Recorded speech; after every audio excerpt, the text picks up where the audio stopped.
Jadi kita semua pasti akan melewati neraka. Hikmah yang sangat besar, walaupun itu orang-orang beriman, mereka lewati neraka agar mereka lihat betapa dahsyatnya siksaan yang Allah siapkan bagi orang-orang yang kafir, orang-orang yang bermaksiat kepada Allah. Jadi nanti pada saat masuk ke dalam surga, kita akan menilai luar biasa surga itu. Dan Ibnu Qayyim rahimahullah menyebutkan dalam buku beliau Hadil Arwah, di surga di istana seorang mukmin itu akan ada satu pintu, di mana pintu itu dia bisa melihat ke neraka setiap saat. Dia nikmatin surganya semua, tapi ada satu pintu kalau dia buka dia bisa lihat neraka. Jadi dia bisa melihat siksaan-siksaan yang menimpa ada neraka. Maka dengan itu dia akan selalu mensyukuri bagaimana dia bisa masuk ke dalam surga.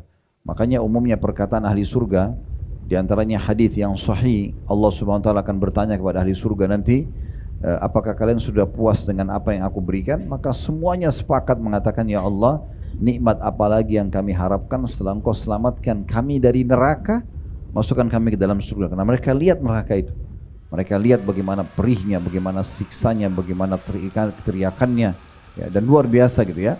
Sampai dalam beberapa riwayat berhubungan dengan masalah neraka itu, ahli neraka itu nanti akan terus disiksa dan non-stop, disiksa sampai hangus, sampai belang-belang, sampai rusak tubuh mereka. Lalu kemudian Allah utuhkan lagi kembali, pengutuhan kembali, penciptaan kembali, rusak-rusaknya organ-organ tubuhnya itu juga sudah sangat menyakitkan. Kemudian disiksa lagi, begitu terus sampai tidak ada batasnya. Dan disebutkan dalam sebuah riwayat yang sahih bahwasanya nanti mereka akan memanggil para malaikat Zabaniyah, penjaga neraka, sambil mereka mengatakan, tolong mintalah kepada Allah agar datang dan menghisap kami, memeringankan beban kami. Maka malaikat tidak menjawab mereka selama 40 tahun, enggak dijawab, dibiarkan saja gitu ya.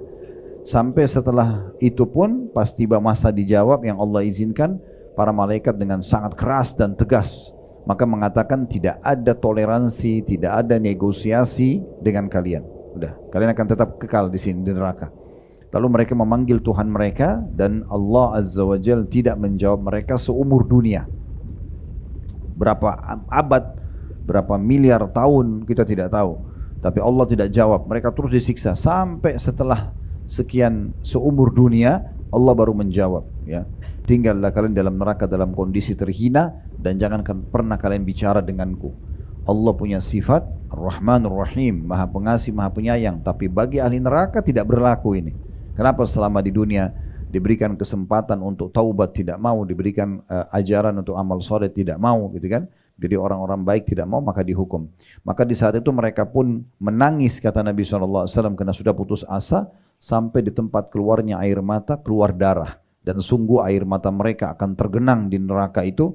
Kalau seandainya kapal-kapal besar ingin dinaungkan di atasnya maka akan bisa jalan di atas air mata mereka. Jadi luar biasa dahsyatnya. Jadi nggak boleh teman-teman nganggap remeh, orang muslim kan nanti masuk neraka juga akan keluar nanti masuk surga. Iya, tetapi betapa dahsyatnya siksaan dulu yang dia rasakan baru dia bisa keluar.